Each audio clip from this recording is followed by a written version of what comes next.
What's good, everybody? It's your boy Sean Black, aka New Wave, aka New Wave.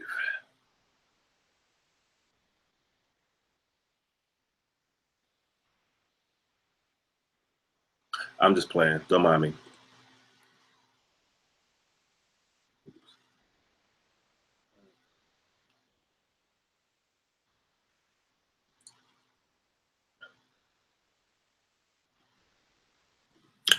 So anyway, my bad. What's going on, everybody? It's your boy Sean Black, aka DFS 5050. You can follow me on Instagram at DFS 5050. This is a DFS Army exclusive. For the most part, I've been a member of the DFS Army for about a couple of years now, and I'm not saying it took me that long to create a strategy or anything like that, because you know, through the Army you learn multiple ways of creating lineups, but this one by far has been the most profitable for me, especially over the last 5 days. And I wanted to give you guys insight as to how I go about constructing my lineups. So one of the things that I do, I go to the MLB lineups page. Well, before I do that, I load up the MLB lineups page from DFS Army. I also load up Fantasy Labs Vegas lines page. I find that one to be very streamlined, and also it foretells a story that I would like to get into a little bit later. And then also a new website that I came across called Baseball Savant, and this is really for cross-referencing with the Army's batter versus pitcher section of their lineups page. Okay, so again, before I carry on, please forgive me for my intro. I was somewhere else, so it's all good. We're gonna work through it. What I want to show you guys is basically some of the lineups that I had last night using this strategy. Last night, this was one of my better scores here. I was in a 20-man league, and basically with this particular lineup here, I won 10 times my money on $1. You know, again, people say, oh, it's just $1. That ain't shit. But, you know, honestly, dude, a win is a win. And it's a confidence booster. And also what it does when you're building your bankroll and you get it up to, you know, let's say $500 to $1,000 or something like that, whatever the amount is, you play 10% of that, and, you know, you could turn, you know, maybe $3 into $30, or $10 into $100, whatever the case may be. The goal is to always build your bankroll. But anyways, this is the lineup that I had. I went with the cheap pitcher that a lot of people weren't going to be high on this pitcher because he was kind of risky. But I knew that I was only expecting for him to give me about 20 points, 25 points, and he ended up giving me more than what I really asked for. He got the quality start, he got the win, he had 8 strikeouts, and he went 6.1 innings, which is always good. Anytime you can get a pitcher to go over 6 innings and not allow a lot of runs, you're bound to have a good outing for that pitcher. And 9 out of 10 times they end up getting the win. I went with Wellington Castillo, Paul Goldschmidt, he went off. Daniel Murphy, he went off. Jake Lamb, Didi Gregorius, Matt Kemp, Aaron Judge, and Nick Markakis. Now, Didi, he actually helped me get to being #1 on this list, because one of the guys at the DFS Army, Jomar, he was actually #1, and I was #2 on this particular slate. And so in any case, this was his lineup, and he had Zimmerman, he had Perez, Murphy. I mean, really solid lineup, honestly. I think it would have done well in GPPs, but the strategy, the main part of my strategy is basically ties along with what Chapadong has talked about in his videos regarding targeting 100-man and 50-50 leagues, in which, you know, you might have a low scoring night, but you can still, you know, make it out alive in the 20 man, a 10 man, a 100 man, a 50 man, so on and so forth. Here are some other lineups that I have here. Basically, these were in 50-50s, and basically they scored. Some of these failed to make it in, you know, some 10-man leagues and in some GPPs, but I was still able to cover and still make a profit off of these lineups, considering that what I do when it comes to 50-50s, I always play $2 to $5 50-50s, and then when it comes to the 10-man, 20-man, 50-man, 100-man leagues, I play $1. So then that way, if they hit, awesome. If they don't hit, then basically at least I know my 50-50s will hit, and I will, you know, cover my loss and still make a profit for that particular evening. So last night I put in about 19. No, was it 19? No, I'm sorry. I put in 16 in last night, and I got back 26. So almost double my money. And so those are the lineups that I have there. I wanted to just show you guys what was the results, and now we're going to get into basically how I go about doing my research. Okay, so one of the things that I do is I copy the spreadsheet from the Army over to my own, and then basically that way I can go about editing and seeing exactly where the money is. So one of the things that I look at is I look at this stat called batted ball events. And basically what I do is I sort it from Z to A. And basically what I'm trying to see is I'm looking to see, oh, hold on. See what happened here. I switch back. Okay, let's try that again.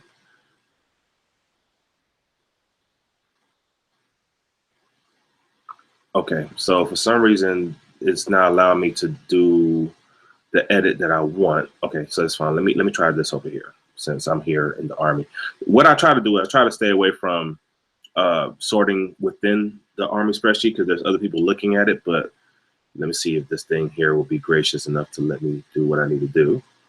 And it does. So we're gonna, hold on. Don't change.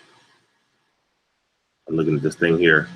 Don't change. All right, bet. Okay.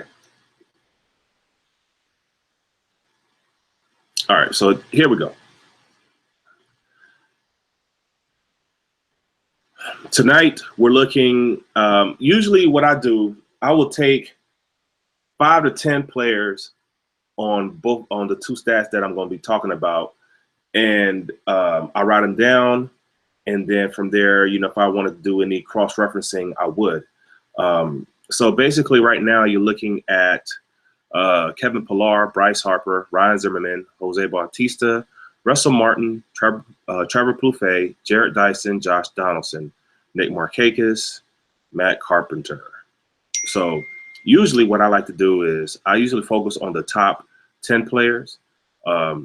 So Matt Carpenter will be number 10 on that list.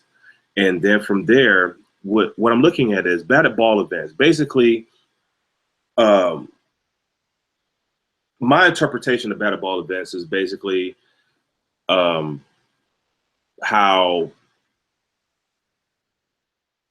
what's the word I'm looking for? Basically, what happens when they actually connect, when they actually have contact with the ball, you know, whether it be a single, a double, you know, a triple, or a home run.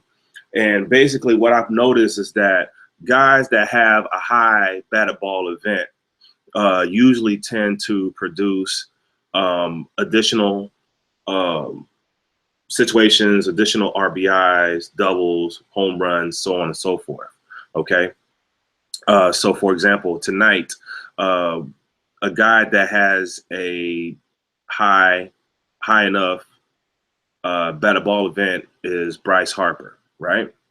And then as you see here, what's happening is you see Bryce Harper, you see Ryan Zimmerman, and then you see all the way down here, you see Anthony Rendon, right?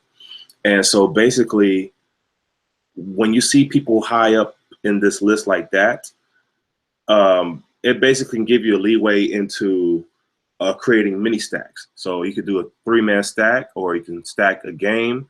As you can see here, you have also Nick Markakis in the mix and Matt Kemp. So if you wanted to stack that game, you can stack that game based on those 5 guys there. Or if you wanted to stack Tampa, you can stack Tampa. Actually not stack Tampa, I'm sorry. You stack Toronto, because they're going against Jake Odorizzi tonight. Okay, so basically, again, I will write down the top 10 players on this list based on the batted ball events. And then the next stat that I look at is the extra base hits.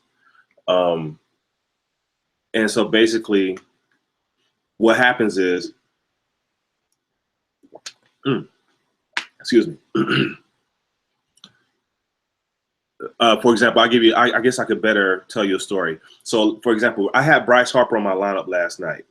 Okay. And Bryce Harper, I think up until like the 4th or 5th inning, he had like maybe 2 singles or something like that.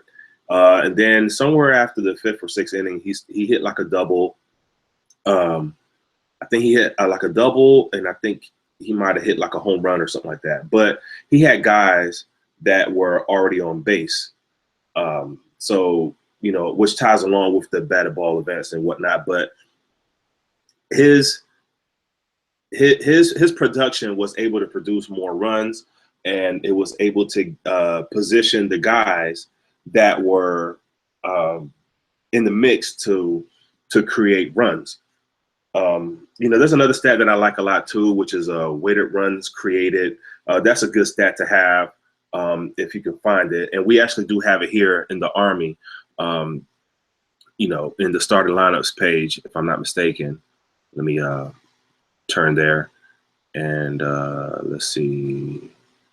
Okay, so they moved it actually. Okay, anyway, let me go back to the main part. Anyways,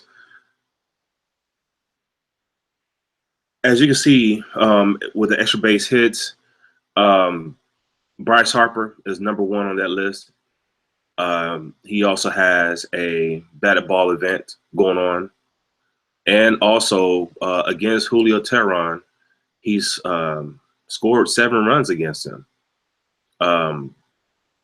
And his stat sheet is just lining up, and there's a lot of things that allude to him being a good play tonight.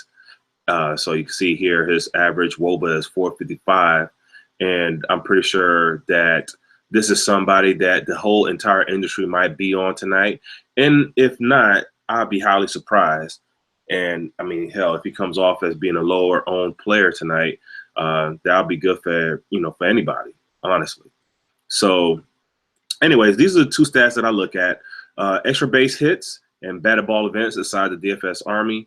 Now, once I write down my top 10 players in their respective stats, I usually go into Fantasy Labs Vegas page, and I see where the money is going. I see that right now you see Cardinals, you see the Giants, you see the Houston Astros, the Nationals, the Marlins, the Blue Jays, so on and so forth. If I was to pick a pitcher, I wouldn't go no lower than -153. And then from there, I would just look to see if any of these pitchers have a good strikeout upside, and also they're not giving up a lot of runs. Hopefully, especially if you're playing for FanDuel. If you're playing FanDuel, you know that anytime a pitcher gives up over 3 runs, you're not going to get the quality start, and you're running the risk of that pitcher being booted out before completing 6 innings for you to get the quality start. You might still be able to get the win, but it gets a little dangerous there, especially when it comes to pitchers. I don't have a really awesome pimp, like sharpshooter strategy when it comes to pitchers. but this is definitely one that has worked well for me as far as make sure that I pick pitchers that are minus 153 and above, you know, given the, you know, that they will win. Okay. Now, another thing that I do is I go to Baseball Savant and I correlate with what I have here in the Army with what they have here. And it seems to work for me here a lot. So let's see here. Okay, so again, they're basically saying the same thing. Sometimes, you know, you might have certain people that might show up differently. So for example, let's see here. All right, so as you can see here, we have Harper, Cano, Murphy, Pilar, Donaldson, Borjos, Longoria, Hundley, Cruz, Inciarte, right? That's from the extra base hits. And then, of course, in the batted ball events, we had Pilar, Harper, you know, so on and so forth. Okay, so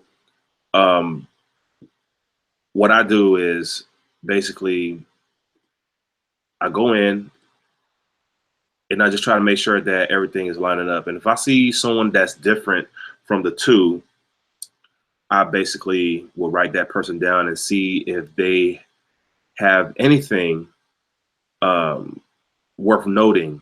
And then I just play them, because 9 out of 10 times, you know, when you're in the matrix, you'll have somebody that's lower owned, and that person will end up going off. So let's see here.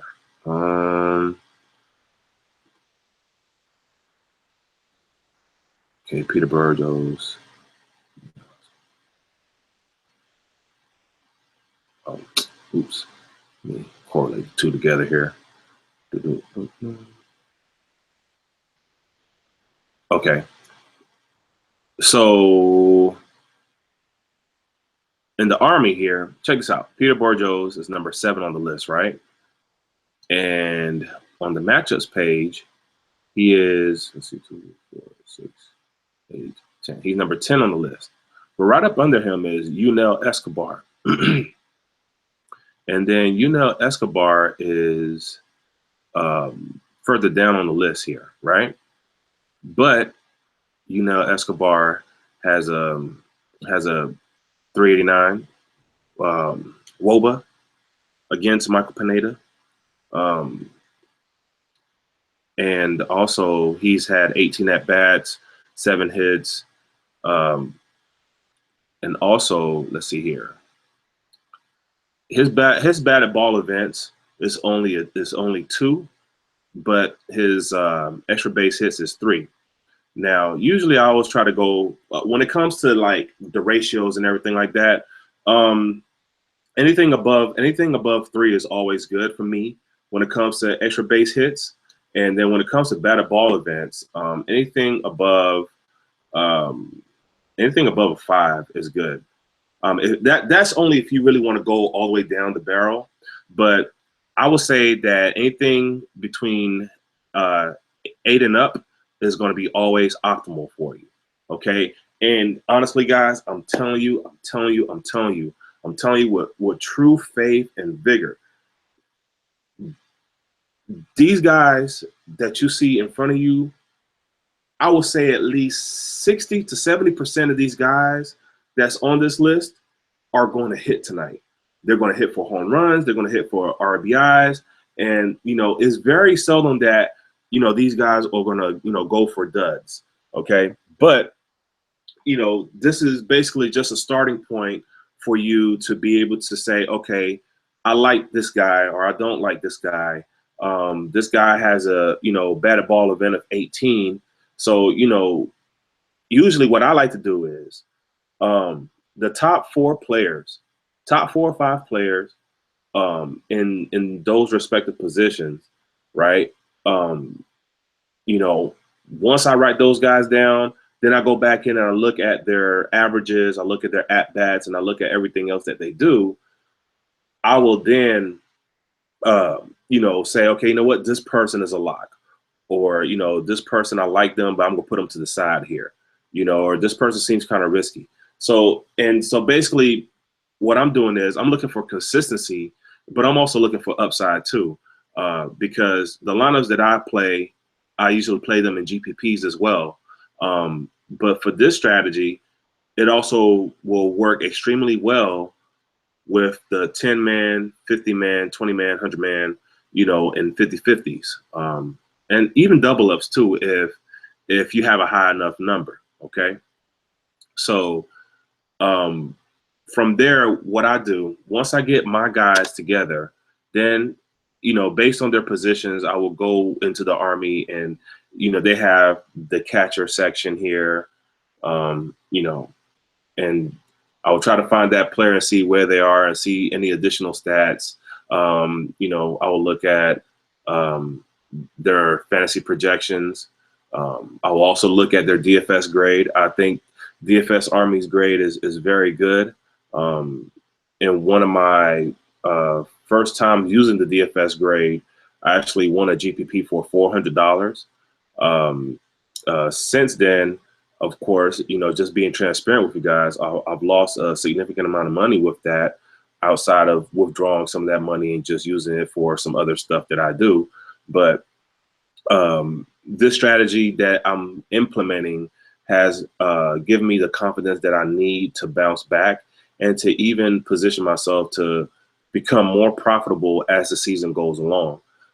Again, what I'm looking at the extra base hits, I'm looking at the batted ball events, and then if I'm looking for some, home run derby, then I'm also looking at the home run, parts of both of these respective stats. Especially with DFS Army, their information is bar none, and this is basically where I go to basically get most of my research done. I get most of my research done here. Since I have discovered batted ball events and extra base hits, and really looked in deeply into what's being shown, it's almost like someone giving you candy, right? And just saying, hey, take a pick. Who do you want to play tonight? Who do you want to hit, give you a home run? Who do you want to give you some RBIs or some stolen bases or whatever like that? You know what I mean? And it's been working for me. I mean, I've been on a, like I said, 4 or 5 day winning streak. My account is starting to bounce back, and again, I'm looking to become even more profitable as the season goes along. We're a quarter of the way in, and we still have 3 more quarters with it to go. And I hope this helps. Again, batted ball events and extra base hits. Those are the 2 that I look at, and I look at these. If you're looking at it like this, okay, the further up you are, these guys, in my opinion, are safe for cash, right? And then when you start going down, when the numbers start getting lower and lower, those are the guys that you might want to throw in a GPP, right? And honestly, like I said, guys, it's been working. You know what I mean? It's been working for me. And as I do more of these videos, I could be more of a sharpshooter and more pinpointed. Again, I'm really more or less excited just because of the fact that everything's been working out the way it has been. And also, too, the cool thing about this is I bank on human emotion, right? And what I mean by that is this: even though I'm giving you this information, 9 out of 10 times you're going to pick somebody totally different, or you're going to see something totally different from what I'm seeing in front of my screen. So me personally, I'm not concerned if someone has like a similar lineup like I do, or the exact same lineup as I do, because that right there in itself is an anomaly. So again, I couldn't stress this enough, man.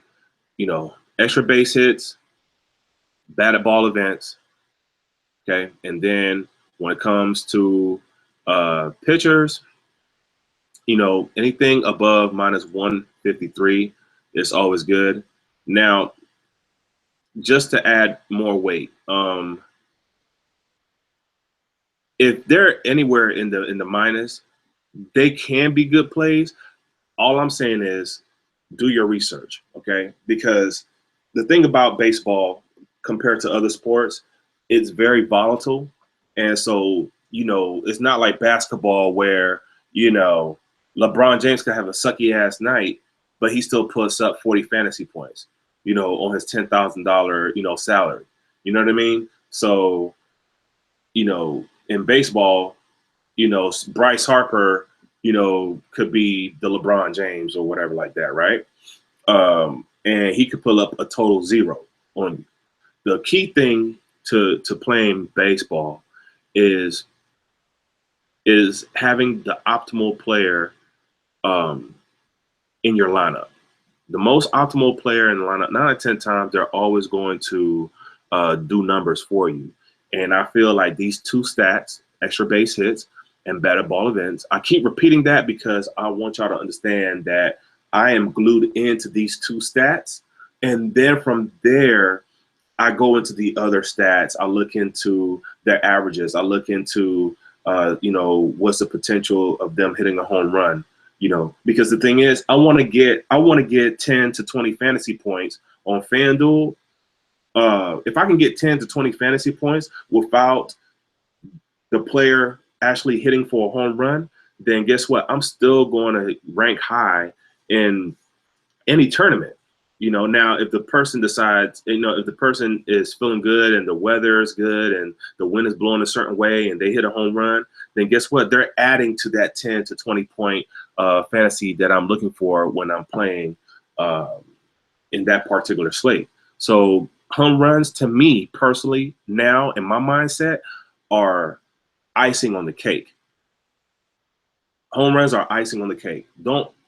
I don't look for home runs anymore, because when you do that, then what you're doing is, if you're going to do that, just know that you're basically creating a highly volatile GPP lineup.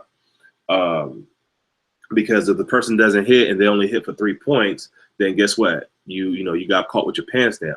At least with the batted ball events and the extra base hits, this is creating opportunities for them to get RBIs on top of them being able to get on base, and then of course, their average will fortify them getting on base. So for example, if you have Bryce Harper, okay,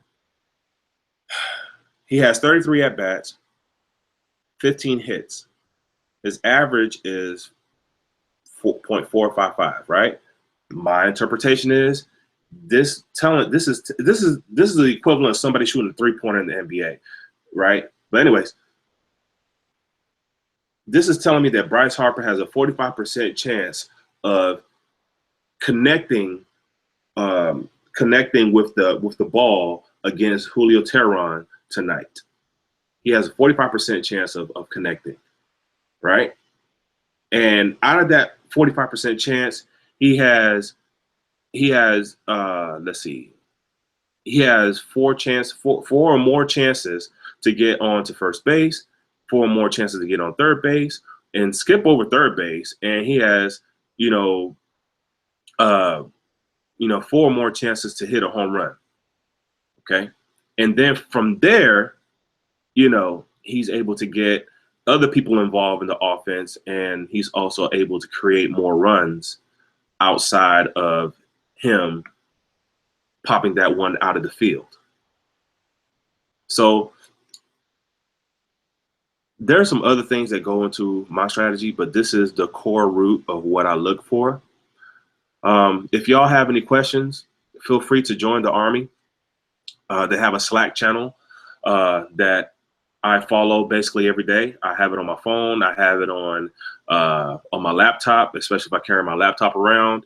And basically, I go and I just tune in to what the chat is saying, because there's in baseball, just like in any sport, there's always a narrative each and every single day. The narrative could be the temperature out there in the field.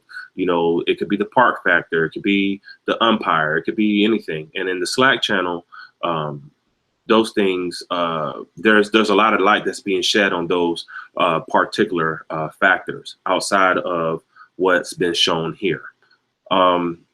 Sorry it took so long, guys. I really was trying to make a video short, but as you can see, I just want to emphasize on a couple of things here. Again, batted ball advance and extra base hits. Those are the two stats that I look at. Those are the two stats that have been helping me make money. And these are the two stats that I will be using moving forward in generating my lineups. Now, if you're looking for stacks tonight, stack,